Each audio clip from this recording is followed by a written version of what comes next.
Assalamualaikum warahmatullahi wabarakatuh. Waalaikumsalam. Alamin, sedulur-sedulur sadari official channel, kemudian Tung Family Official, gitu ya? Tung Family Channel. Tung Family Channel. Tung Family Channel. Alhamdulillah semuanya gimana kabarnya? Sehat selalu. Alhamdulillah saya bisa di sini lagi, bisa ikut vlog lagi sama Pak Ustadz Dandu, sama guru saya, sama Pak Tung juga. Alhamdulillah, insya Allah mudah-mudahan di sini banyak manfaatnya, banyak ilmu yang bisa kita ambil. Kemudian juga bermanfaat tidak hanya untuk kita di sini, khususnya juga untuk sedulur-sedulur official channel semuanya pada umumnya. Nah, Pak Ustadz, kita langsung aja nih, ini banyak banget pertanyaan yang ditanyakan ke Bobby, khususnya untuk fans-fansnya Pak Ustadz yang mengikuti channelnya Pak Ustadz maupun di Siaman Kolbu, kemudian nasihat-nasihat Pak Ustadz, kemudian pembelajaran secara akhlak nih.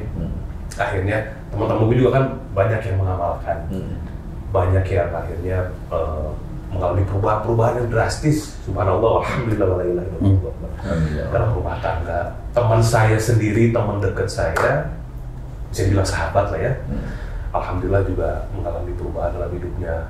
Sakit dari SMP kalau nggak salah atau SMA ya, di bagian tulang belakang saraf, kemudian mengikuti kajian akhlak ini dengan Pak Ustadz, baik YouTube maupun Siaman Kolbu, dia nonton terus live. Alhamdulillah dia sembuh. Oh, alhamdulillah. Pilihnya apa namanya, tulang apa, saraf di tulang belakang sembuh. Iya, betul. Hilang, dia udah bisa HNP kata dokter ya. Alhamdulillah. Kemudian kehidupan rumah tangga juga alhamdulillah membaik. Ya. Emosionalnya pelan-pelan, karena kan mungkin sulit untuk langsung sekali jadi, orang itu kan harus ada prosesnya. Nah, kemudian orang-orang ini kan termasuk saya, Pak Ustadz, termasuk kita semua lah yang sudah menjalankan apa yang disampaikan Pak Ustadz secara akhlak. Kemudian kita akhirnya jadi mengetahui bahwa oh, kalau misalkan saya begini tuh kesalahan saya di sini tuh orang tuh lebih paham. Alhamdulillahnya di situ. Kepala pusing, tiba-tiba pusing ya, padahal badan enak, kenapa ya? Oh, ada pemikiran jelek sama orang. Kemudian kita ada prasangka yang kurang bagus sama orang. Akhirnya kita sholat, kita mohon ampun, kita taubat. Setelah itu Allah mendatangkan banyak cara. Kayak saya contoh nih Pak Ustadz. Saya pernah ada pikiran jelek sama seseorang di kerjaan lah gitu ya. Kemudian waktu sama Mbak Kia? Oh bukan. Itu mah di luar kerjaan dong. Oh iya. Kan kalau ngerjain kan kerjaan juga namanya. Oh iya benar ya. Kalau itu mah jarang lah pikiran jelek. Lulus saja kalau di situ. Fokus. Akhirnya besoknya itu saya tuh kepala tuh nggak nyaman ya Pak Ustadz, sakit, dipegang nggak ada rasa sakitnya, tapi kalau kayak begini pusing. Biasanya kalau kita sakit kan digini kan suka ada kayak masuk angin kan sakit, ini tuh nggak ada, sakit aja gitu. Tetapi badan nggak masalah. Saya tuh seharian itu karena syuting nggak apa ya begitu sholat maghrib lagi wudhu, oh itu akhirnya saya sholat maghrib, saya mohon ampun sama Allah. Kalau saya ada pikiran jelek sama orang, belum tentu orang itu seperti apa yang saya pikirkan. Saya mohon ampun, selesai. Setelah itu saya nggak pesen, saya nggak tahu, tiba-tiba ada yang bawa sate taichan itu loh, Bosan. Saya taichan itu sama pedas banget kan ya? Iya. Bob nih, saya nggak pesen, nggak udah makan aja. Beneran tuh? Beneran, Bosan. Oh, bukan endorse itu? Oh, bukan. Ada yang bikin. Saya makan, bismillah. Pedas keringetan gitu ya, keluar keringet banyak tuh dari kepala, sembuh. Hilang tuh sakit kepalanya. Nah itu kan maksudnya saya tidak pernah minta, nggak pernah pesan, nggak ditawari juga, tiba-tiba habis sholat maghrib tuh. Kalau ini kayaknya bisa jawab nih saya. Apa nih Ustaz? Itu sebenarnya pusing itu sebenarnya nggak mikirin yang lain-lain. Cuman Ustaz? Cuman pengen makan, dompetnya kosong.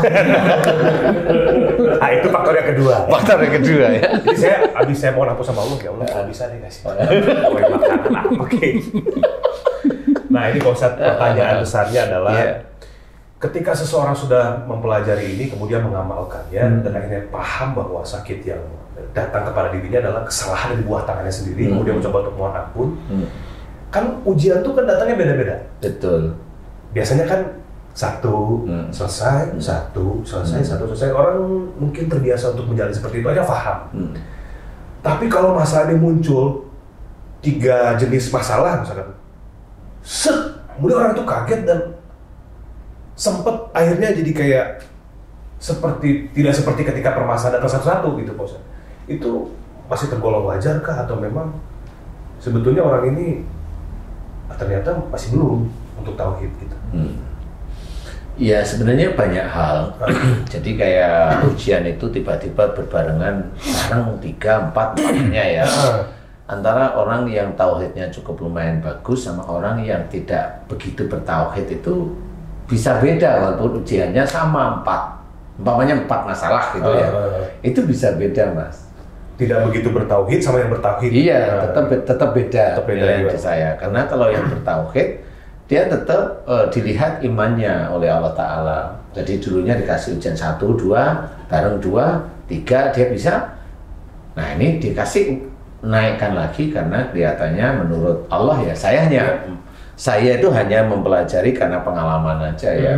Jadi bisa aja memang seseorang tersebut atau Mas Bobi atau siapapun itu memang dilihat oleh Allah Ta'ala imannya mulai membaik sehingga tetap Allah akan memberikan ujian. Ujian itu nggak akan selesai sampai akhir hayat seseorang. Dan akan terus bertambah. Dan ya, bertambahnya atau enggak tahu ya kita ya. Karena itu kan hanya Allah ya, hanya Allah. Tapi tetap ujian itu akan terus ada. Nah, yang harus kita pahami itu adalah akhlak dulu nih sebelum ujian ini. Sebenarnya saya itu memberikan pelajaran tentang akhlak Nabi. Ya, saya memberikan pelajaran tentang akhlak Nabi.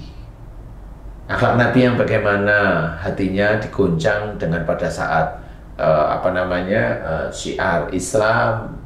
Itulah sama pada saat kita itu digoncang dengan keadaan hati kita, bagaimana kita, kalau kita itu umatnya Nabi, apakah kita bisa mencontoh Nabi? Mencontoh, Nabi itu kan contoh. Jadi bukan kita itu mendengar Nabi itu baik, Nabi itu bisa ini, itu terus kita hanya cuma memuji Allah dengan subhanallah, boleh, nggak salah. Tetapi adalah kita mencontoh. Mencontoh itu adalah mengingat-ingat persoalan-persoalan yang dihadapi Nabi dan kita mencontoh. Tidak hanya cuma sholatnya aja yang kita contoh, kan gitu ya. Perilaku. Tapi juga perilakunya. Kenapa Nabi Muhammad itu dimunculkan atau dilahirkan di muka bumi ini?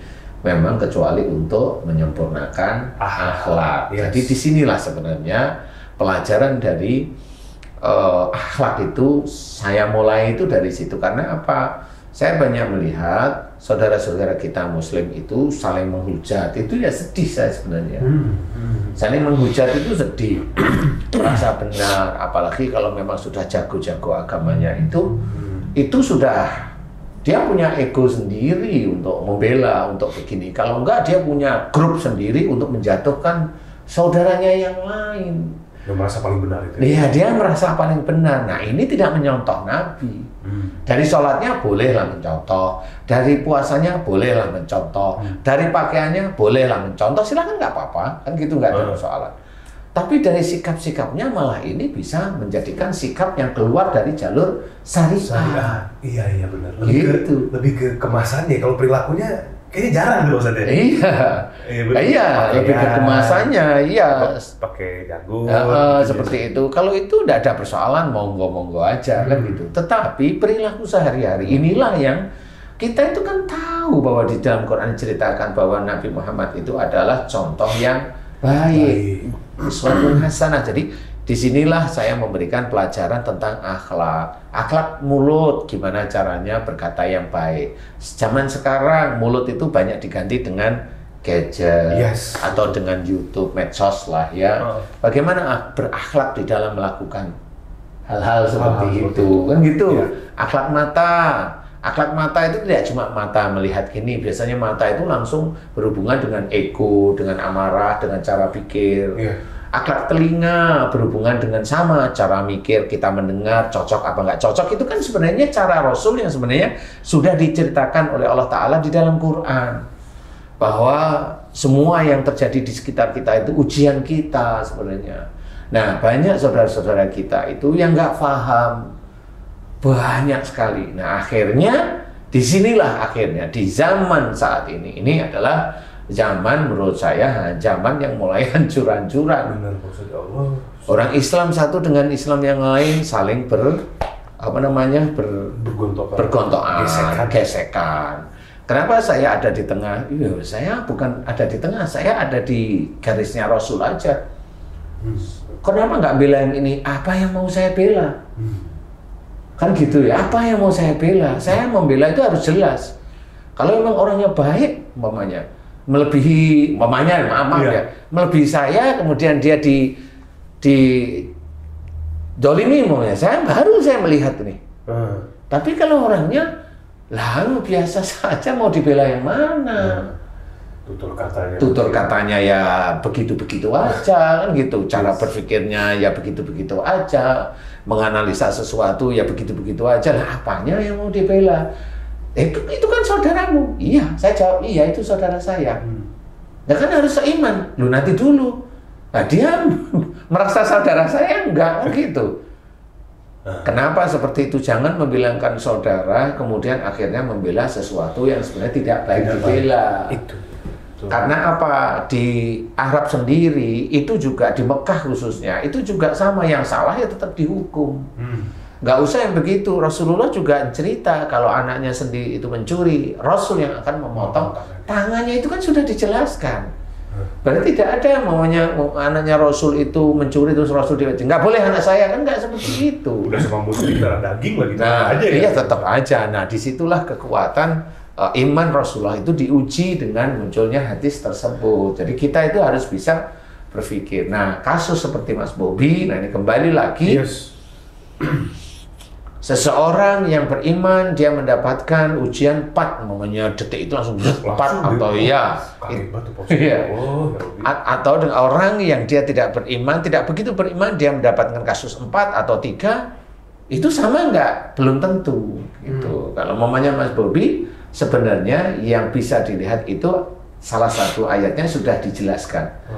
La yukallifullahu nafsan illa wus'aha. Jadi semuanya ini harus mengetahui, semua orang Islam di muka bumi itu harus mengetahui bahwa Allah itu tidak menguji hambanya itu kecuali dengan kesanggupannya. Nah itu harus kita pahami. Berarti udah ketahuan jawabannya bahwa orang itu pasti sanggup sebetulnya, Bos. Pasti sanggup. Nah pasti itu tetap ada 2 jawaban.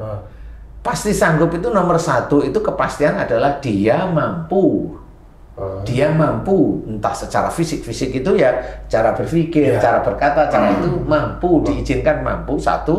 Yang kedua adalah dia sebenarnya tidak mampu, tapi tetap saya kategorikan mampu. Di mana wong padahal dia nggak mampu? Mampu, dia masih punya Allah. Menyerahkan kepada Allah. Serahkanlah sama Allah. Lagi, itu tetap saya katakan itu mampu, karena malah itulah yang paling bagus.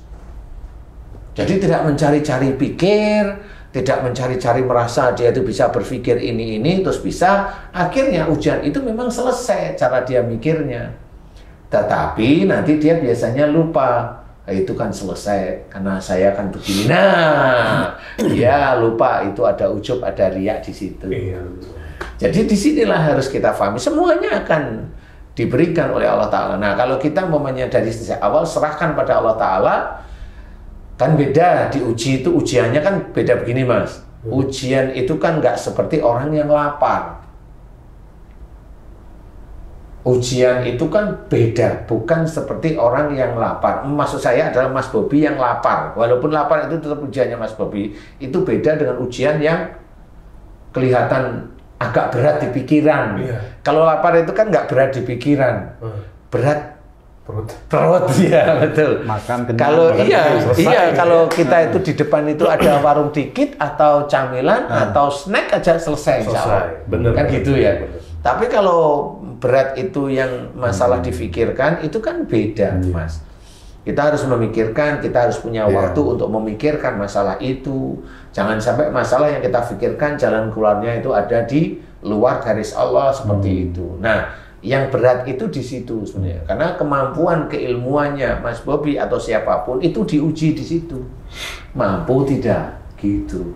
Nah itulah kelihatan beratnya. Tetapi lebih mudah lagi adalah serahkan pada Allah Ta'ala. Karena sebenarnya yang paling istilahnya begini, kalau orang itu mau pamer istri atau pamer suami, boleh pamer muka, boleh pamer harta, boleh pamer keluarga, silahkan.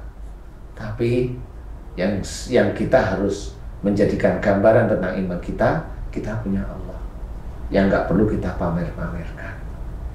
Kan gitu Mas, maksudnya lebih baik ujian ini sejak awal serahkanlah sama Allah Ta'ala.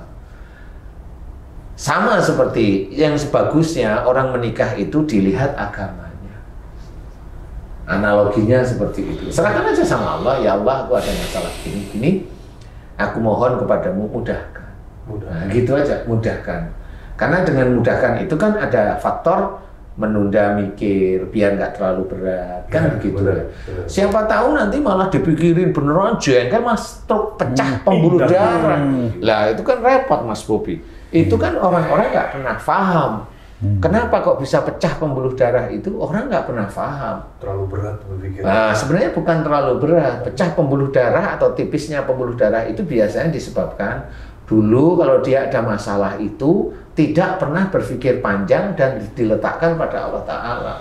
Dia hanya pikirnya pendek, selesain bisa gitu, seperti itu. Jadi kalau pada saat dia itu mendapatkan masalah agak berat, punyeng dia, dan dia hanya menghadapi dia sendiri. Jadi nggak bisa diletakkan pada orang lain. Nah, punyeng. Nah, itulah yang menjadikan itu bisa pecahnya pembuluh darah, walaupun itu sebenarnya juga atas izin Allah. Nah, kalau kriteria seperti Mas Bobi seperti itu, menurut saya itu cara Allah mengangkat derajat kalau Mas Bobi bisa menyelesaikan. Kan gitu, semua jelas. Hadis juga ceritain bahwa ujian itu mengangkat derajat orang Muslim. Tapi memang tidak dijelaskan secara rinci. Kalau bisa diselesaikan dan selesainya di jalan Allah lah itu sebenarnya. Baru itu dia diangkat oleh Allah Ta'ala derajatnya. Kemudian Pak Ustadz, orang bisa nggak akhirnya mengetahui atau menyadari bahwa ini kayaknya ujian dari buah tangan saya sendiri, atau ini kayaknya ujian keimanan tuh bisa seperti itu nggak, atau apapun itu bagusnya langsung balikan ke Allah, atau boleh nggak kita berpikir dulu kayaknya ini kayak tadi Pak Ustadz bilang ya, misalkan nih misalkan ujiannya itu diare, diare itu kan karena ada omongan yang nggak penting, nggak penting diomongin, banyak ngomong gitu. Siapa tuh? Kemudian diare. Siapa tuh ya? Tamu kita kayaknya ya. AJJ kayaknya ya. AJJ diare. Kalau AJJ bukan diare, bebelen dia. Nah kalau itu kan ujian, bukan, itu kan dari buah tangan saya sendiri sebetulnya. Nah kalau ujian keimanan itu cara bedainnya tuh gimana Pak? Memang susah. Karena seseorang itu begini, ini belum saya jawab di situ ya. Begini, orang Muslim, orang yang tahu agama, untuk meyakini ayat wa ma asabakum min musibatin fa bima kasabat aydikum, itu susah hatinya. Apa saja musibah yang kau terima itu dari buah tanganmu sendiri. Ini kalau diartikan benar, tafsirnya itu jelas bahwa semua musibah yang kita dapatkan itu dari buah tangan kita, berarti ada dosa. Nah orang Muslim itu nggak mau dirinya dikatakan dosa, itu nggak mau. Sehingga dia kadang-kadang dan banyak menolak ayat ini. Lah kalau menolak ayat itu kafir nanti. Jangan ayat ini diberikan pada orang yang mendapatkan musibah, pada saat dia itu mendapatkan musibah nggak mau ngakuin. Contoh umpamanya sakit, sama semua musibah termasuk salah satunya sakit. Oh, nanti hadisnya ada cerita bahwa begini cerita dalam hadis itu kan ceritakan bahwa sakit itu menggugurkan dosa. Iya, tapi ngerti nggak artinya yang itu, gitu loh. Yang menggugurkan dosa itu maksudnya yang mana? Bisa nggak salah satu orang yang dia agamanya benar-benar baik, perilakunya baik, syariatnya yang dia kerjakan juga jelas, sakit meriang umpamanya. Meriang aja nggak usah namanya tinggi-tinggi lah. Kemudian ada di sini pencopet, pencoleng, nggak sholat, dia sakit meriang. Mana yang digugurkan dosa?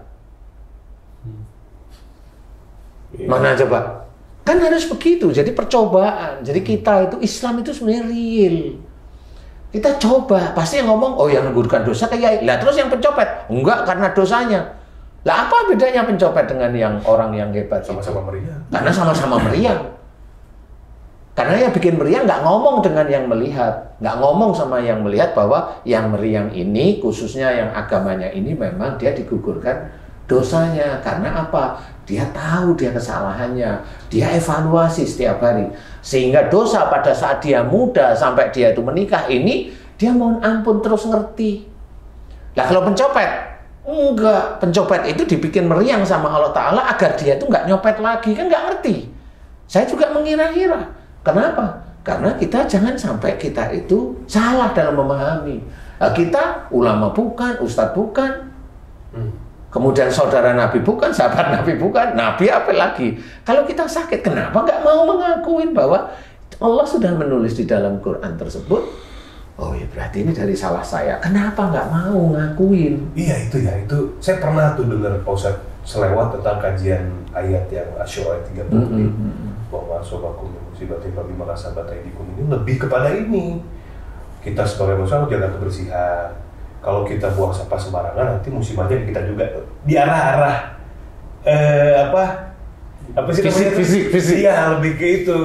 Kalau kita nanti nggak begini, tapi bukan kembali ke lah sekarang itu, gitu. Sekarang itu namanya, oke, sekarang kita tanya gibah itu emang secara fisik apa nanti dapatnya?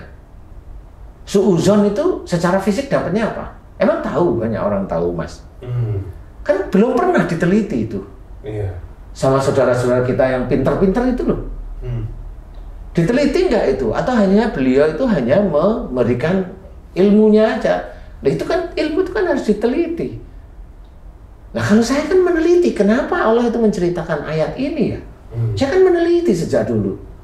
Bukan saya sok pintar, enggak. Saya tergelitik sebenarnya. Ya tergelitik dari mana? Kali ya, saya juga nggak ngerti. Kali aja saya juga diizinkan oleh Allah Ta'ala meneliti daripada miliaran orang Islam yang saya juga nggak tahu. Itu maksudnya. Jadi tergelitik akhirnya, oh orang yang suuzon ini nanti larinya ke pusing. Awalnya itu dulu. Pusing itu bagaimana? Lama-lama kan, oh orang berpikir awal tuh biasanya di sini nih. Kemudian kok pusingnya sebelah sini? Apa ya kalau di sini ya? Kalau pusing sebelah sini apa ya? Kan orang nggak mau meneliti. Coba kita lihat para ustadz itu. Yang meneliti nggak beliau? Coba pusing aja dulu, pusing aja, teliti nggak? Yang sebelah kanan pusing itu kenapa? Yang sebelah kiri pusing kenapa? Kan gitu. Kenapa wudhu itu disuruh sebelah kanan dulu? Ya karena Nabi ngajarin, kenapa? Nah, bukan doktrin, enggak, memang yang kanan itulah yang baik. Nah kalau pusing kanan, berarti dia mikir sesuatu yang baik. Loh kenapa mikir baik pusing? Karena dia mikir baik tapi jengkel. Loh kan nggak lihat dia jengkelnya. Berarti seseorang mengerjakan sesuatu yang baik, tapi dia juga mengerjakan sesuatu yang buruk pada saat itu. Oh dua-duanya dicatat oleh Allah Ta'ala. Oh jadi melihat dari kanan tuh begitu Pak Ustadz? Insya Allah sebenarnya iya kanan, iya. Pakai tangan kanan. Iya, kalau nonjok tangan kiri dulu.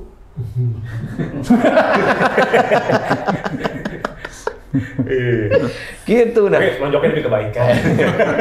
Tapi kan memang nggak pernah diteliti ya. Coba lah teman-teman para ustadz yang memang hebat, yang dia tuh di YouTube ngomong ini itu, cobalah teliti. Saya nggak marah kok. Silahkan kritik saya, teliti dulu. Bisa kok itu. Kalau nggak bisa saya ajarin gitu. Wong itu bisa, tinggal doa biasa aja. Kenapa hidung itu bisa kena sinus? Coba diteliti, mana ayatnya untuk sinus? Mana coba? Loh itu kan bahasa Eropa, bahasa sana. Iya, namanya apa? Sinus itu ada nanah di sini, ada bau di sini. Coba cari tuh, ada nggak di dalam Quran? Kita itu, Quran itu petunjuk, sebenarnya ada di situ, cuma kita aja yang nggak ngerti. Coba kalau telinga budak dari mana? Ada setan budak masuk, ini ngapain setan budak masuk ke telinga? Kan begitu caranya. Kalau nggak bisa ngomong, ada setan gagu dimarah-marahin mulu. Setan stroke nanti lagi itu. Nanti ada setan keminter, ada nanti. Ada. Ada setan senangannya menghujat, ada. Setan yang merasa dirinya hebat tentang agama, ada juga nanti lama-lama. Karena memang itu ada setan. Kalau dia sudah nggak bisa mengganggu orang untuk berbuat baik, apa Ari? Lupa Pak Ustaz.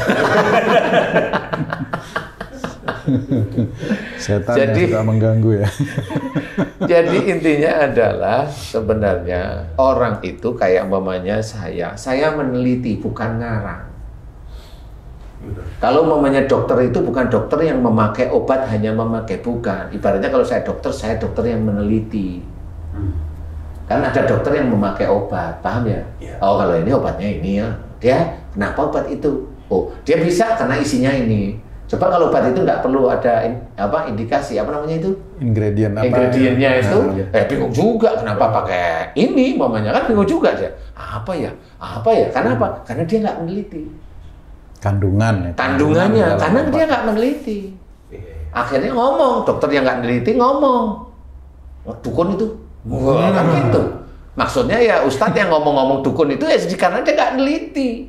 Langsung tembak ke situ, apalagi dia punya jamaah. Lah pada saat dia bilang begitu, dia sadar nggak bahwa dia itu sebenarnya mengajak jamaahnya itu menjadi satu gerbong, dan besok di akhirat menjadi gerbongnya dia. Kemana gerbongnya? Dilihat aja. Kemana kira-kira? Emang ke surga? Lihat aja. Karena saya meneliti. Bukan asal cuap, bukan, saya meneliti. Kenapa mulut bisa sariawan? Coba yang lain coba, ringan aja lah. Karena suka ngomongin cerewet gitu. Mas Bobi belum jadi ustadz udah bisa ngomong kan, gitu. Lo kan gitu lah, Mas Bobi belum jadi ustadz udah bisa ngomong karena suka ngomongnya cerewet dan pedes. Sariawan dia pasti. Nah, berarti dari Pak Ustadz melihat itu kemudian ditarik lihat sifatnya lagi. Sifatnya disatuin, dan itulah perilaku Rasul. Rasulullah itu tidak ada omongan kasar, omongan pedes itu tidak ada. Lah kita manusia Muslim itu ngomongnya begitu, di YouTube ngomong begitu, emang enak itu? Ya enak, besok nanti kamu akan di neraka kalau saya mikirnya gitu. Kamu kan nggak ngerti sifatnya Rasul, kamu asal cuap aja di YouTube di ini, lah. Gak bisa. Kita seorang Muslim itu punya rakib, punya atid. Dia akan mencatat setiap detiknya. Emang kalau dia itu hafal Quran, atid nggak mau nyatat gitu? Wah, emangnya atid emaknya dia? Kan gitu. Apa nih pemahaman Al-Quran digunakan buat apa? Lah ya, pemahaman Al-Quran digunakan untuk apa? Untuk jatuhin saudaranya apa gimana? Lah itulah mereka yang di dalam otak. Kalau otaknya begitu, kenapa dia itu hafal kok? Wala tajassasu. Apa ini artinya? Wala yaktabadukum ba'du. Apa ini artinya? Artiin. Coba. Dia ngerti. Nah, kenapa? Karena dia keselimur sama setan itu tadi. Setan lagi. Iya kan gitu. Setan itu di mana-mana, bukan karena dia itu ahli baca Quran, dia hafal ini tuh setannya nggak ada. Mana? Dia kan ngarang sendiri kalau yang seperti itu. Kalau saya nggak berani, makanya saya berusaha untuk ngomong tuh lembut, berusaha nih setengah mati. Saya mamanya diinin sama dia nih. Saya tetap ngomongnya nggak kasar sama mereka. Kenapa? Itu kan saudara saya. Disuruh sama Allah Ta'ala. Loh, kenapa saya harus ngomong kasar sama dia? Loh, tapi omongannya Ustadz di YouTube itu, lah saya kan ngasih tahu. Kalau apa yang saya omongkan itu saya teliti. Nah, kalau dia neliti enggak pasti. Kalau nggak neliti lah ngapain ngomong kan gitu. Sama seperti Mas Bobi neliti tentang sesuatu. Kalau enggak kan diskusi. Ini saya neliti tentang ini Ustadz. Oh ya saya juga neliti. Wow, begini analisa Ustadz begini. Ya salah kan gitu boleh ya apa-apa. Salah. Oh, analisa yang begini salah nih. Menurut menurut syariat salah. Oh, syariat terusnya coba dilihat, bisa nggak syariat itu dilihat Mas? Nggak taunya Mas Bobi salah ngertiin. Oh, ya nggak bisa yang begini Mas gitu. Oke, Ustadz salah. Oke, terus saya tanya sekali aja. Neliti kagak? Mas Bobi jawab apa?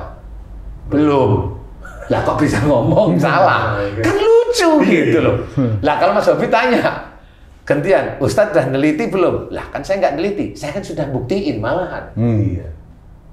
Udah bukan neliti lagi. Sudah bukan neliti lagi. Pembuktian. Sudah bukan hipotesa. Iya. Hukum sudah sudah menjadi. Loh, kan ngerti. Gimana itu coba? Kalau sudah hukum itu kan harusnya gitu benar bertanya. Hukum yang sudah bisa dirasakan. Hukum yang bisa dirasakan. Nah, iya, seperti itu kan beda cara menilainya. Ya, iya toh Mas? Benar, Pak Ustadz. Dengan yang tadi Mas Bobi tanyakan itu, nah itu yang tadi yang mana? Saya lupa. Saya lupa. Karena saya tadi sakit perut, ya. Apa? Sakit perut apa yang mana tadi? Ya, yang Sakit tadi kan perut kalau sama misalkan ya cara mengetahui bahwa ini. Oh iya, ingat saya ingat. Itu buah tangan sendiri atau ujian. Gini caranya. Ya ini sudahlah. Kalau itu sakit itu memang jelas buah tangan. Karena jelas kenapa salah satu yang dikuatkan tentang siksa di dunia itu yaitu sakit. Siksa di dunia untuk manusia itu sakit. Jelas diceritakan dalam As-Sajdah 21 itu. Wala nudhiqanna minal adabil adna dunnal adabil akbar. Belakangnya sih jelas la'allahum yarji'un. Nah, disinilah diceritakan bahwa Allah akan memberikan kepada mereka siksa kecil di dunia. Siksa kecil di dunia ini apa? Sakit itu. Sakit. Sebelum siksa besar di akhirat. Lah, nanti ada yang ngomong, oh ini ayat ini bukan untuk orang Muslim. Gitu. Pasti ada yang ngomong begitu kok. Lah, wong Quran itu dipergunakan untuk semua manusia. Lah, kok ayat ini bukan untuk Muslim itu kata siapa? Benar nggak sih? Benar. Quran itu untuk siapa? Nggak cuma manusia, jin aja juga disuruh beribadah baca kepada Allah Ta'ala. Lah kan begitu Mas. Jadi apa? Mau kemana ini? Mau menang-menangan? Nggak usah menang-menangan. Gitu loh. Nah pada saat seorang itu dibilang itu musibah, orang Muslim rata-rata nggak mau. Yang nggak sadar ini loh, dia nggak mau. Karena saya nggak banyak dosa. Nggak banyak dosa. Hari ini? Enggak, saya nggak nempelin orang. Iya hari ini. Kemarin kan nggak tahu. Emang kamu nggak ngomong kasar sama istrimu? Nggak tahu. Emang kamu nggak ngomong kasar sama tanggamu? Emang kamu omongannya nggak kasar sama orang yang beda pendapat sama kamu? Itu nggak ngerti deh. Saya kan benar gundulmu kan gitu. Kebenaran itu milik Allah. Jangan ngomong masalah benar. Benar itu yang jelas itu satu. Momennya ditanyain. Ini kalau dia itu tanya, sholat duhur berapa rakaat? Dia tanya sama orang itu 3. Nah itu boleh 4, salah kamu, itu boleh. Udah jelas. Udah jelas kan gitu, itu benar. Lah kan udah benar, itu sudah hukum itu. Gitu. Tapi kalau menafsirkan sesuatu yang itu masih rancu atau kita keilmuannya belum sampai, ya kita harus diem karena nggak ngerti. Jangan nggak ngerti merasa ngerti, akhirnya malah dia membuat dosa jariah. Nah seseorang untuk menerima bahwa itu dari perilakunya itu jarang orang Muslim. Orang Muslim loh Mas. Karena ayat ini itu dirontokkan dengan hadis yang kalau sakit itu menggugurkan dosa. Padahal itu harus diperhatikan juga. Harus di breakdown lagi. Bukan asal diomongkan kemudian disebarkan. Lah itu nanti orang-orang kan sama. Orang yang pencopet, orang yang nggak pernah sholat, orang yang ngawur hobinya itu kemudian dia sakitnya sama. Gimana coba? Gugurin dosa. Nah, gugurin dosa juga gimana? Nah, kalau udah gugurin dosa berarti, nah kalau memang boleh sih ngomong gugurin dosa. Nah, kenapa kamu nggak ngakuin dosa kalau kamu itu merasa dalam hadis itu menggugurkan dosa? Kenapa sejak awal kamu nggak mau? Tapi kalau kamu mentafsirkan seperti itu, kalau saya mah tafsirnya ringan. Hadis itu memang untuk orang-orang yang imannya bagus, kuat dan sebagainya. Kenapa untuk seorang yang imannya bagus kuat? Iman seseorang bagus kuat itu biasanya dia di umur di atas 45. Biasanya. Karena dia sudah mulai paham tentang ini, tentang keilmuan agama dan sebagainya. Dia mencoba memahami, merenungkan, belajar untuk ini. Tobat, mohon ampun. Itu sudah mulai.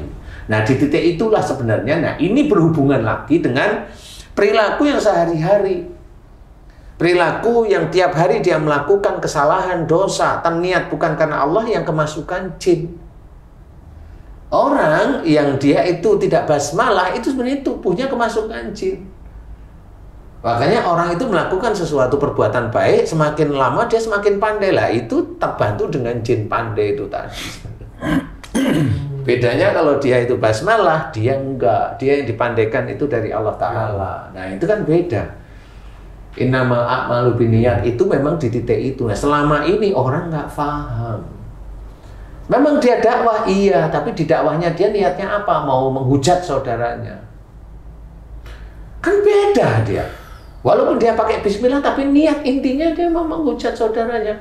Ya nggak boleh. Dari mana? Nah itu akhirnya kan dia niatnya sudah salah. Lah walaupun dia pakai bismillah, dia akan kemasukan jin.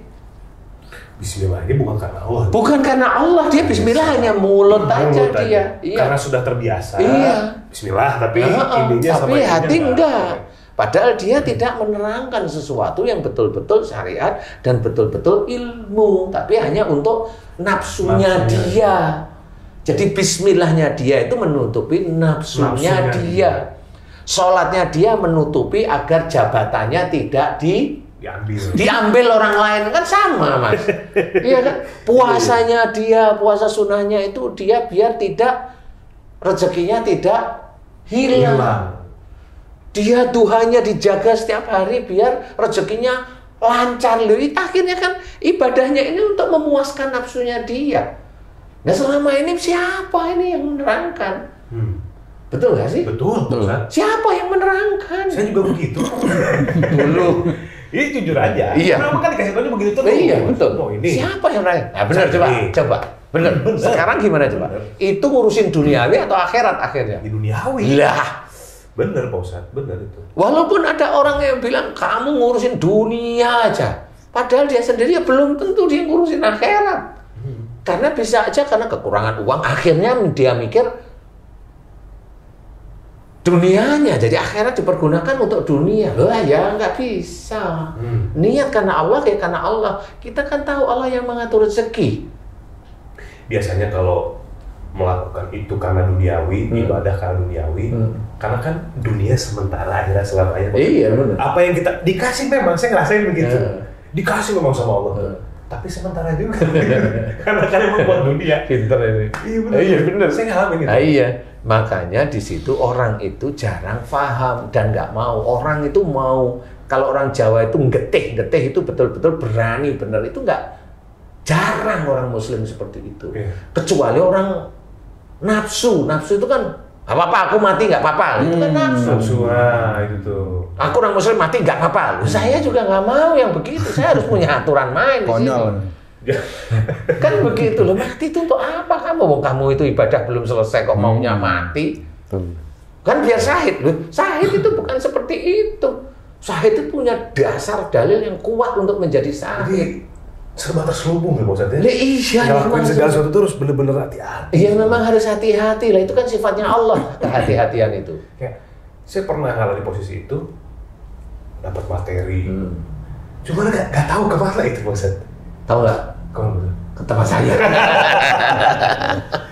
Itu tuh kayak, saya mikir mungkin begini, setelah kesini-sini, akhirnya saya, alhamdulillah ada sedulur-sedulur, saya menemukan jawabannya bersama guru saya, Ustadz Danu. Saya sempat nanya waktu sama Ismail, ngobrol lah. Waktu itu, secara karir, memang saya lagi berada di bisa dikatakan di puncak lah, Ustadz. Karir di puncak, kerjaan memang, wah, alhamdulillah.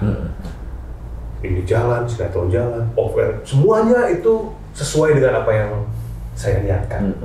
Ketika memang saya sholat tuh untuk supaya Allah melancarkan. Iya, emang begitu. Rata-rata begitu, iya. Saya baca saya zikir, ya maksudnya. Kemudian saya sedekah. Sedekah itu saya bener-bener nggak lihat sedekah. Supaya lancar. Tapi ada di balik sedekah itu kan? Ada, memang bener. Supaya ini panjang, supaya lancar semua karir dan lain. Dengan cara itu. Akhirnya memang betul Pak Ustadz. Bener-bener Allah tuh kasih tuh selama 3 tahunan lah ya, itu saya bikin apa diterima, jadi bikin ini. Nah, mulai 2017 juga apa yang saya dapatkan itu Selesai. Jadi kayak apa ya? Ini kejual, Pak Ustadz. Mobil kejual, rumah hampir-hampir kan gitu. Padahal di saat yang bersamaan saya masih ada kontrak dengan salah satu iklan. Saya masih tur, uangnya masih jalan. Tapi uang itu tuh nggak tahu, karena nafsu aja sih. Punya ini, beli ini. Tanpa ada pertimbangan, tanpa saya tahu manfaatnya apa, beli gitu loh Pak Ustadz. Karena mungkin ya nafsu duniawi tadi. Makanya saya diskusi sama istri, kita simpelnya gini aja lihatnya, dunia sementara, akhirat selama-lamanya. Kalau kita berpikir untuk dunia, ya sementara. Begitu pula ketika di dunia kan gitu. Berarti caranya nggak ada cara lain, berarti kalau begitu adalah ya kerjain yang wajib sama yang sunnahnya. Lillahi ta'ala, sudah tidak ada jalannya. Karena kalau kita sudah kade buat ini hilang itu. Entah mungkin hartanya yang terlihat, atau kebahagiaan, atau hatinya, atau perilakunya jadi aneh gitu Pak Ustadz. Berarti sesuatu yang mengenakkan itu bisa menjadi ujian juga, kira-kira Pak Ustadz. Kan ujian. Gitu. Kan ujian. Semua kehidupan dunia ini ujian. Itu bukan yang enggak enak aja gitu. Enggak, yang bilang enggak enak itu ujian kan hanya orang. Itu coba tanya ayam itu enak apa enggak enak, ujian enggak? Dia jawab ujian kok. Ya. Ayam kan nggak ngerti maksudnya enak nggak enak itu nggak ngerti maksudnya. Jadi tetap aja kalau manusia itu yang bisa bilang enak dan tidak enak itu hanya manusia. Manusia itu hanya yang nikmat itu pasti banyak lupa. Nah, kalau yang tidak enak itu banyak ingat. Ingat bahwa ini nggak enak sehingga dia sujud pada Allah Ta'ala bagi yang muslim, meminta-minta ke ustadz, meminta-minta ke kiai, minta amalan biar rezekinya lancar, minta amalan biar bukan amalan sebenarnya, amalan bukan bacaan, amalan itu ya perilaku itu. Lah si kiai atau si ustadz itu tidak pernah melihat buntut orang yang minta dia amalan itu orangnya kayak apa. Itu dia, betul. Saya kan nggak pernah, coba tanyain itu. Iya betul. Para ustadz atau kiai yang sering memberikan, tanyain. Lah Allah itu kan menyusun kalau dia itu kayak Mas Bobi. Kalau dia itu orang biasa kemudian di puncak, habis orang itu ini si ustadz atau kiainya itu nggak pernah tahu belakangnya itu apa. Bener. Yakin nih amalan itu bisa, nggak bisa loh. Allah kok mau diatur sama dia? Gitu loh, enggak seperti itu. Allah itu punya para malaikat yang mau memberikan atau mau menghilangkan rezekinya. Itu Allah punya semuanya di situ. Mau dia itu rezeki dihilangkan lewat apa? Lewat sakit di rumah sakit dan sebagainya. Bisa Allah lewat seperti itu. Nah itu ujian. Nah orang itu tidak melihat nih si ustadz nih tidak melihat belakang dia dulu yang dia kerjain itu apa.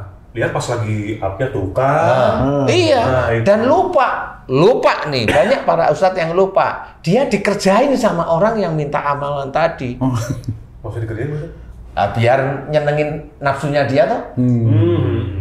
Gimana coba? Sama seperti umpamanya pejabat meminta si ustadz datang, ustadznya munduk-munduk. Pejabatnya mah teng gini aja. Kenapa teng-teng? Pejabatnya merasa yang bayar ustadznya. Iya benar. Doain saya biar saya itu bisa jadi bupati, doain saya biar jadi wali kota. Iya begitu itu. Saya nggak mau yang begitu. Kenapa? Enggak. Dia harus memahami tataran dari Allah Ta'ala. Ustadz itu bukan hanya kasih amplop terus diem seneng. Loh dakwah itu nggak cuma masalah amplop. Dakwah itu ya semua yang ngundang kita pun harus kita dakwahi. Jujur Pak Ustadz. Iya harus jujur. Gitu. Nah inilah yang akhirnya orang nggak tahu nih si ustadz ini minta amal kasih. Padahal hanya untuk nyenengin nafsunya duniawi loh. Itu kan nafsu duniawi pengen seneng. Ini ustadz tahu nggak dia? Tahu. Sebenarnya tahu tapi dia kan biar dibilang dia itu ustadz top ya akhirnya ngasih lah amalan. Tuh, anak saya jadi anggota sekarang. Itu kan dulu saya kasih ini. Kan begitu. Kan begitu rata-rata. Bener Ustaz. Kan begitu. Iya kan? Nah, kalau saya nih, yang saya cerita tadi, masalah sedekah dan lain sebagainya, orang yang artinya yang mengajarkan saya itu mengalami hal yang sama dengan saya juga. Sama. Jadi akhirnya saya sama istri itu sama-sama melihat. Oh iya. Berarti memang tidak ada lagi memang benar-benar menjalankan sesuatu itu harus karena Allah. Iya, karena kita Allah. perbaiki sunnahnya, belajar pelan-pelan ya gitu Pak Ustadz. Kayak tahajudnya, duhanya, benar-benar karena Allah, mohon ampun aja. Dengan cara itu, Lillahi ta'ala, ya mudah-mudahan Allah memudahkan. Iya, amin. Nah, ya, itu yang benar. Karena kita mencoba berjalan di relnya Allah. Benar, Pak Ustadz. Yang ngasih rezeki itu Allah, bukan kita itu nyuruh Allah sebenarnya. Iya, iya. Kalau kita itu sedekah niatnya karena pingin kaya, itu kan nyuruh Allah sebenarnya. Ya Allah, saya udah baca Waqiah 30 kali. Masa sih nggak dapet lah. Iya. Ya kan? Satu BMW doang sih. Itu memang begitu, Pak Ustadz. Saya tuh begitu. Lah, kalau saya kan beda. Kalau amalan ya nggak bisa seperti itu. Nah, akhirnya orang itu tidak mau mengakui bahwa dia itu salah. Iya. Itu dari musibah, itu dari dia, nggak mau mengakui. Sebenarnya paling ringan sebenarnya. Nah, dari tadi loh Mas, ini yang musibah dari salah atau ini ujian, dia nggak ngerti. Karena apa? Karena pemahaman tentang ayat-ayat Quran dan hadis Nabi itu memang nggak pas, nggak ngerti. Iya. Dan karena nggak ngerti, jadi mana ujian, mana musibah, dia nggak ngerti. Taunya itu ujian, ya. Musibah itu ujian, ya. Saya jawab. Karena musibah itu bagian dari ujian. Kalau begini bisa nggak Pak Ustadz? Ketika seseorang sudah melihat segala sesuatu yang terjadi kepada dirinya, itu disebabkan oleh buat tangannya sendiri. Kemudian dia mencoba untuk mohon ampun, bertaubat kepada Allah terus, maka nanti lama-kelamaan ujian yang datang ini bisa jadi ujian keimanan untuk Iya benar kan? Jadi Ada pembeda, iya. Tahapan gitu ya. Ada tahapan. Ini dulu, baru ke sini. Iya. Iya jelas itu ujian jelas. Mamanya dulu itu dia itu hobinya gibah aja. Ya dia pada saat dia itu melakukan suatu nggak mau gibah, nggak mau ngomong kasar, nggak mau setelah bertaubat itu tenang santai, ada orang ngomong dia nggak komen. Kemudian habis itu dia sariawan. Lah ya itu dijawab oleh Allah Taala. Dia sariawan juga diem dan sebagainya, nggak komen, nggak ngeluh, nggak ini, dia senyum. Oh iya ya, sariawan tuh bibir yang asal ngomong, asal jawab dengan kata-kata yang pedes, menyelet-nyelet sehingga ini rusak. Itu kalau dia senyum-senyum, astagfirullahaladzim, memang dulu saya seperti itu, ya Allah ampuni aku. Nanti sakitnya mulai ringan. Nah itulah cara Allah menguji, itu ujian. Ujian keimanan di situ. Keimanannya di situ karena begini. Nah ini yang tadi ada berhubungan tentang orang yang hartanya dihabiskan oleh Allah Ta'ala, kemudian dia minta ke ustadz tertentu, minta agar dia kaya, agar rezekinya datang terus. Ustadznya nggak ngerti di belakangnya apa, nggak taunya di belakangnya kurang ajar mulu dia. Jadi nggak ngerti, dikira orang-orang yang datang semuanya itu, wow imannya sudah hebat-hebat. Ya nggak seperti itu. Nah disinilah orang harus membedakan. Allah menunjukkan bahwa yang dulu dia kerjakan sebelum bertobat beneran, sebelum belajar, dulu itu dia omongannya ya kasar, ya ini, ya itu kan bertahun-tahun. Nah di titik inilah sakit ini yang menggugurkan dosa. Alhamdulillah. No itu kuncinya. Jadi harus dilihat dulu. Bener. Saya jadi kebayang nih. Siapa tahu yang lagi nonton ini ada yang suka begitu, ngasih amalan nih. Coba dipikir kalau misalkan orang yang datang itu ternyata bisnis narkoba. Kemudian datang ke Ustadz dikasih amalan terus kaya kan? Ya bahaya gitu. Di pusat ya. Oh, kong kali kong namanya. Iya itu. Nah, ini. Jadinya kong kali kong karena dia mendukung orang untuk berbuat yang nggak bagus. Enggak. Ya, bener sih, maksudnya itu bener sih Mas. Iya. Saya sempurnakan dikit aja sedikit tapi. Boleh. Kalau dia bisnis narkoba, kemudian dia kan nggak tahu nih ustadznya ini bisnis narkoba nih. Kemudian bisnisnya jadi kan gitu ya. Berarti amalnya hebat ya. Hebat ya. Amalan berarti Allah itu bisa dikadalin dengan yang seperti itu. Iya ya. Itu gimana tuh Pak Ustadz? Ya nggak tahu saya nggak pernah begitu-begituan.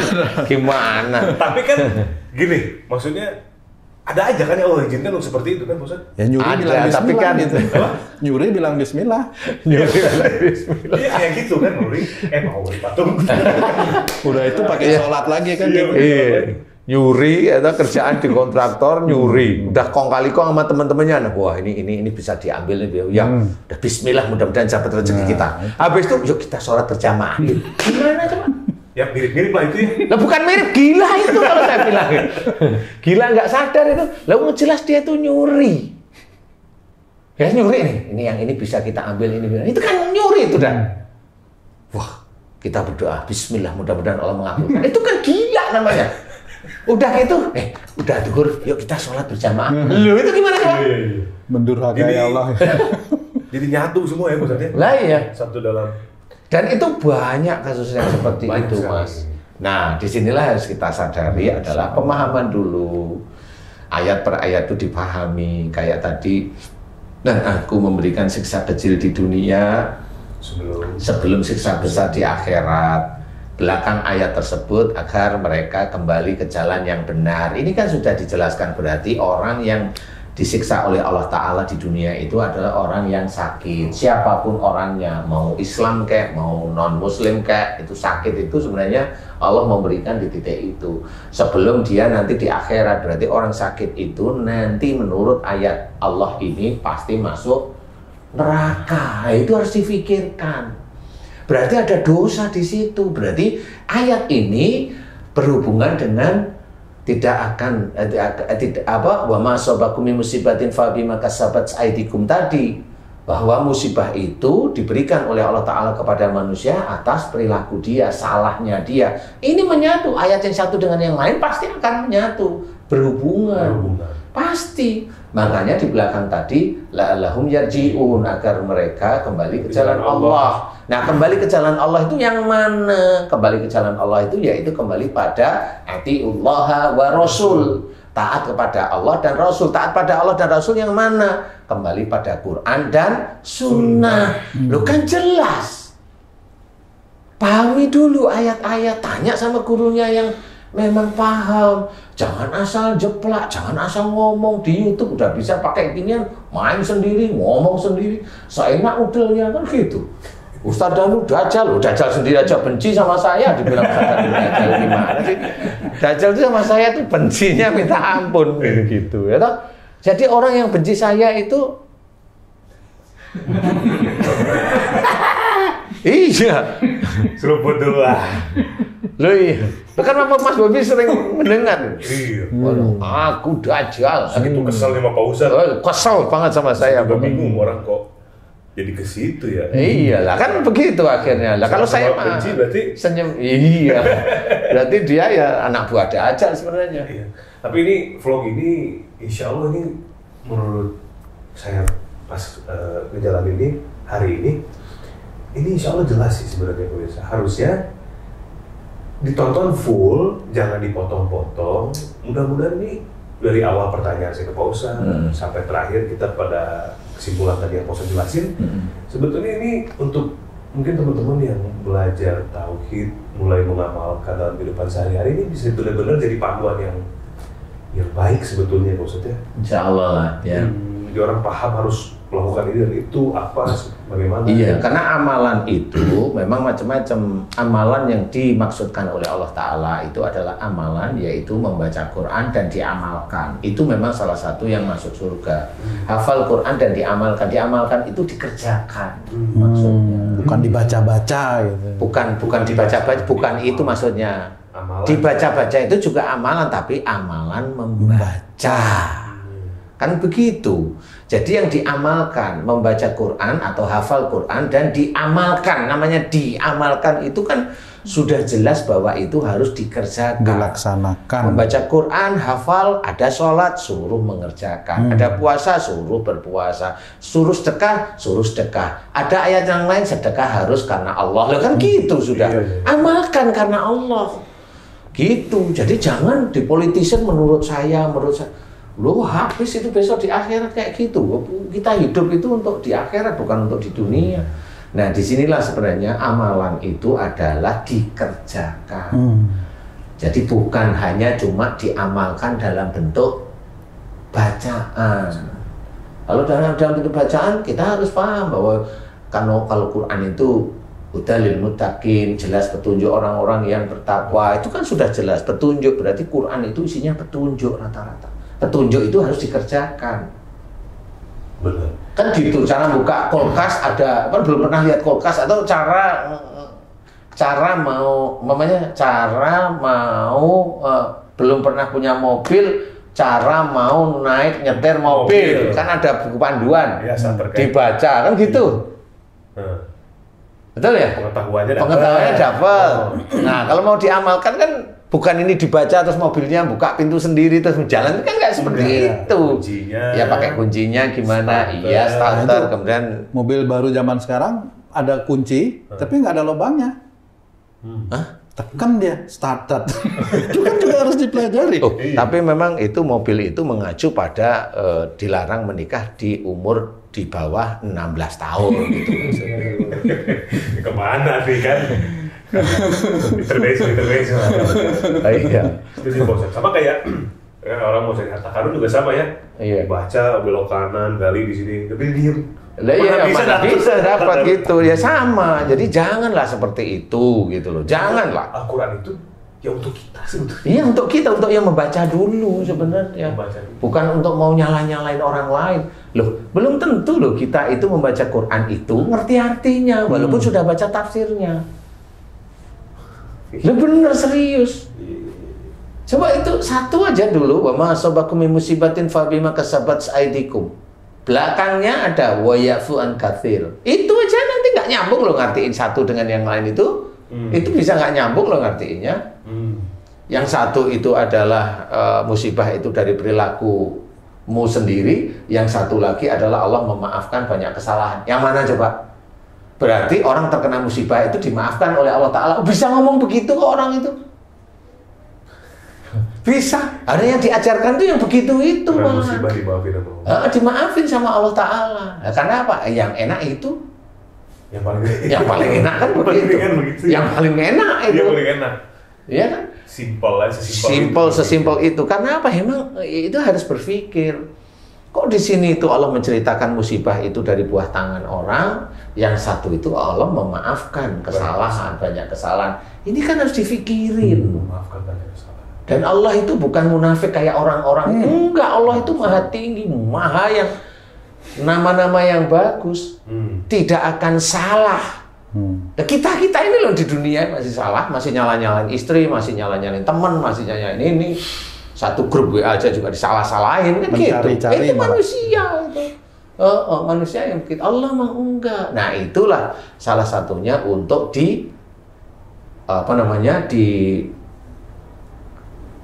ditafsirkan istilahnya. Apa ini maksud Allah yang seperti ini sehingga itu nanti bisa manfaat untuk orang lain. Kan begitu, untuk orang lain. Nah, kalau mamanya, oh Ustadz ini anak saya ini nggak bisa jalan, ditabrak sepeda motor dari belakang, itu ngertiin gimana Pak? Oh ini memang takdirnya begitu. Iya.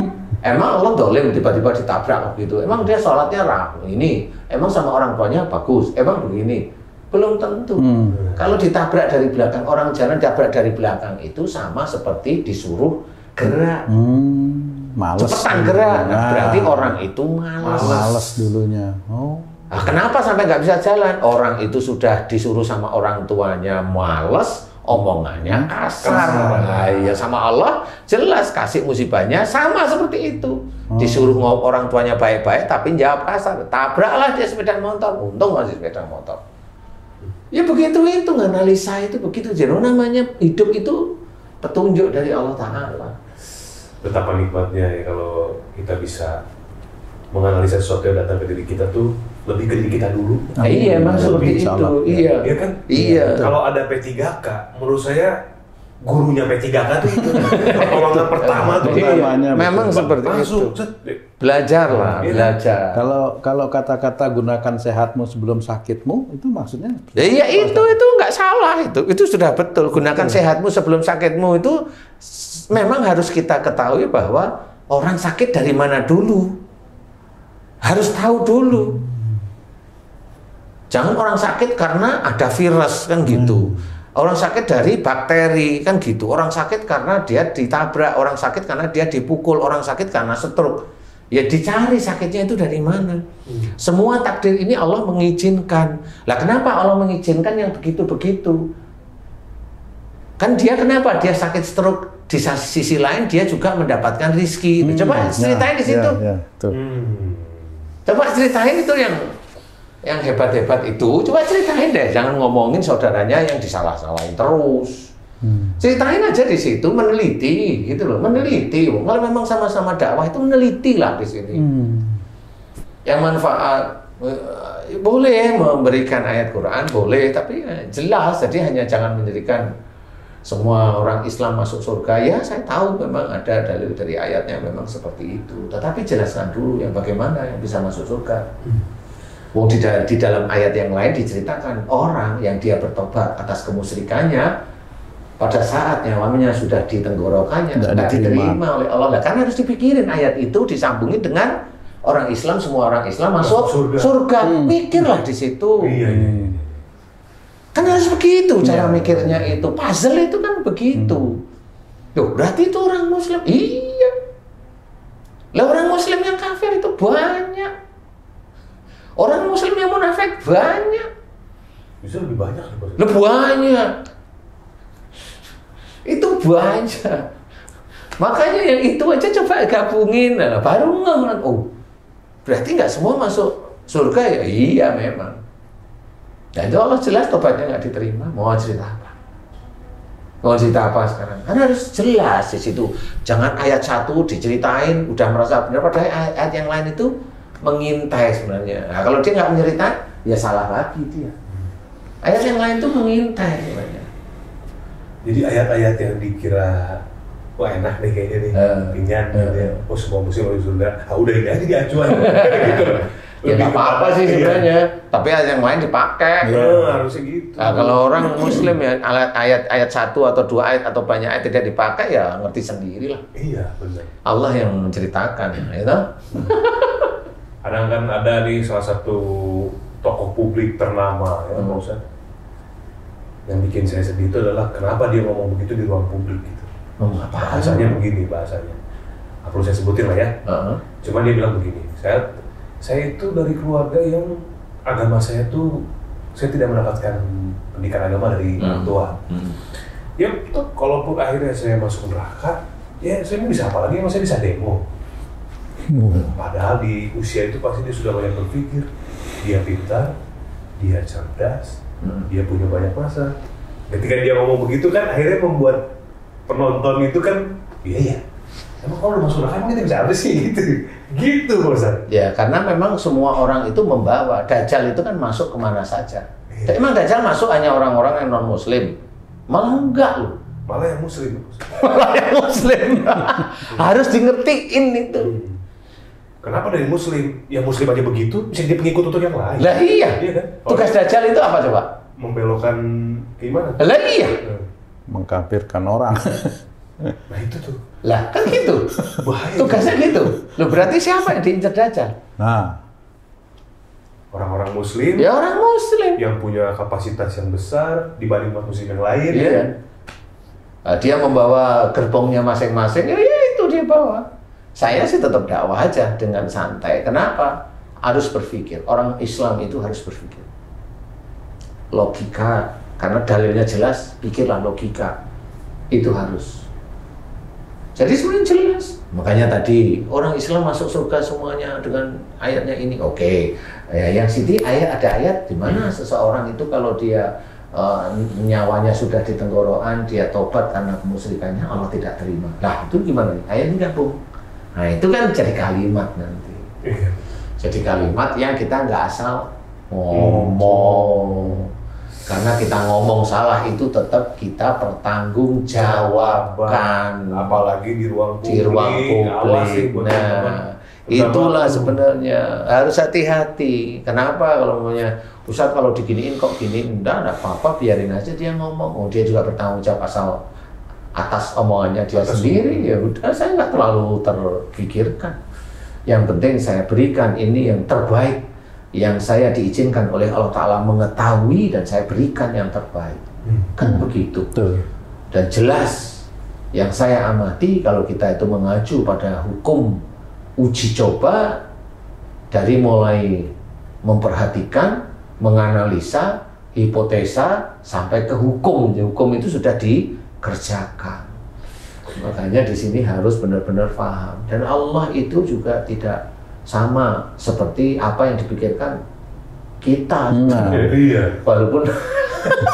Walaupun ada yang menceritakan bahwa Allah itu apa yang seperti yang kita pikirkan dan kita enggak harus seperti itu. Iya.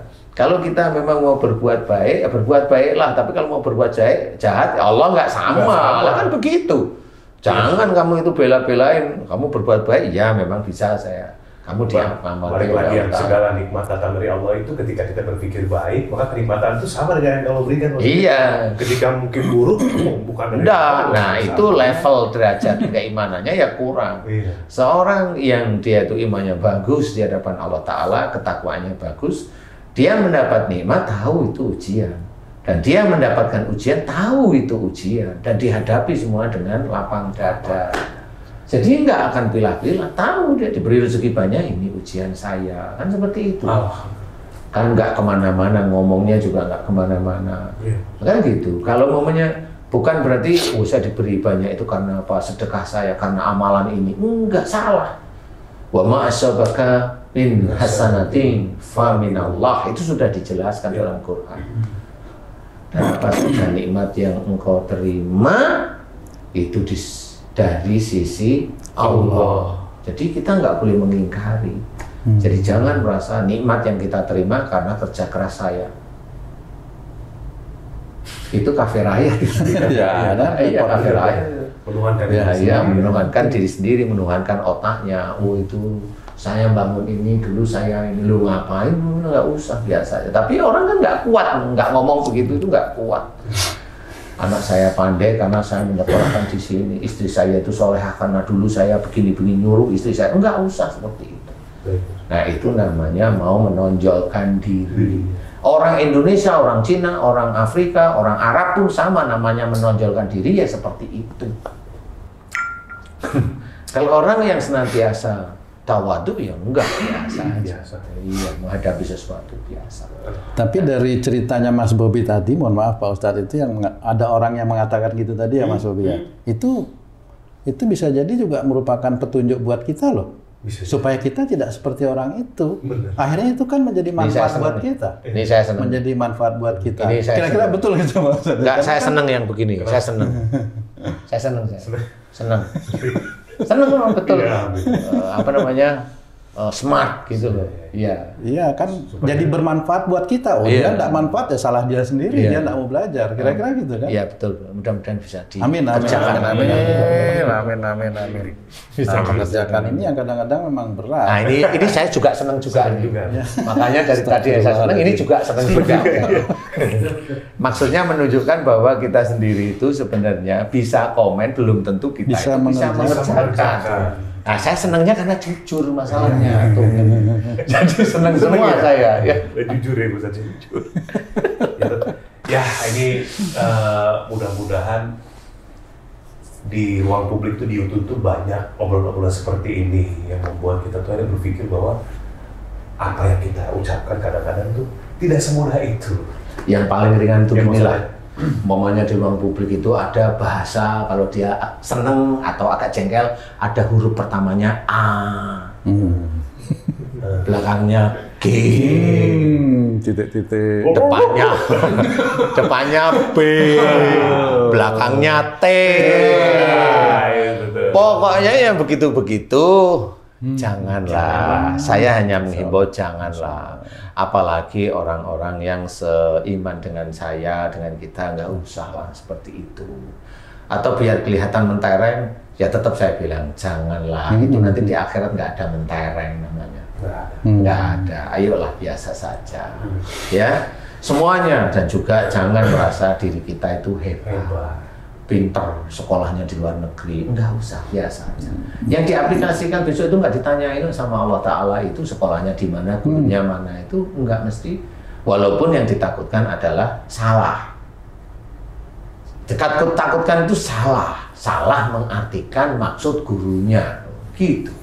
Orang kan bisa beda-beda. Betul. Kenapa ada 4 mazhab itu, dan 4 mazhab itu saling berkelahi?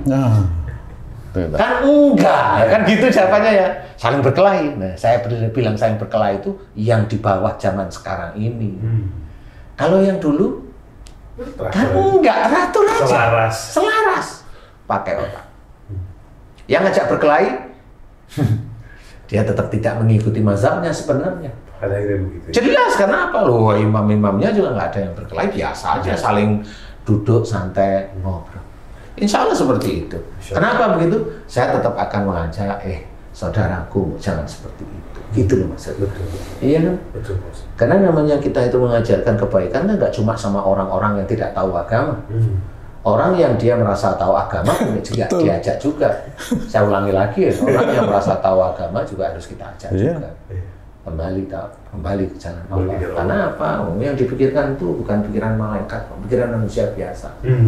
Yang masih ada luput, salah, lupa, khilaf, ujub, riya, sombong, ya. Kemudian ingin merasa dipandang, ingin merasa ini banyak sekali sifat manusia. Ya itulah harus kita perhatikan dan kalau bisa kita jangan seperti itu, belajar. Sampai kapan? Sampai nyawa kita diambil oleh Allah Ta'ala. Insya Allah lah. Seperti itu. Ya baik Pak Ustadz. Alhamdulillah. Terima kasih Pak Ustadz atas jawaban-jawabannya. Mari kita sama-sama belajar dari sekarang, mumpung Masya Allah kasih kenikmatan bernafas ya Pak Ustadz, kenikmatan berpikir, kenikmatan berbicara. Mari kita belajar semua, kita mohon ampun setiap saat, kita bertaubat sama Allah karena kita tidak pernah tahu apa yang terjadi pada diri kita 1 menit, 2 menit, 1 jam, 1 hari atau beberapa waktu ke depan. Mari kita gunakan sebaik mungkin. Dipelajari video ini, jangan ditafsirkan aneh-aneh lah ya. Ini kita semua tujuan untuk kebaikan. Saya menceritakan pengalaman saya karena banyak yang saya alami. Ini bukan cuma saya, kalau misalkan dikumpulin banyak bener. Boleh cek, mungkin gini, wah banyak orang kaya dari sedekah, silahkan cek, oke. Tapi cek lagi, berapa orang juga yang jatuh karena melakukan itu tidak karena Allah. Silahkan dicek ya, mudah-mudahan kadang-kadang itu yang ngasih sedekah pun yang ngajari juga bisa aja dijatuhkan. Bisa juga dijatuhkan. Ya maksudnya saya menceritakan hal ini untuk jadi pembelajaran untuk semuanya. Yuk sama-sama kita meningkatkan iman, ketauhidan kepada Allah. Kemudian kita belajar dari apa yang sudah terjadi di kehidupan kita Mas. Terima kasih Pak Ustadz. Sama-sama Mas Boh. Pak Terima kasih. Sama-sama Mas. Mudah-mudahan channelnya berkembang semua. Amin. Bisa menjadikan amal jariah untuk semuanya. Saya Bobi Maulana. Assalamualaikum warahmatullahi wabarakatuh. Waalaikumsalam warahmatullahi wabarakatuh.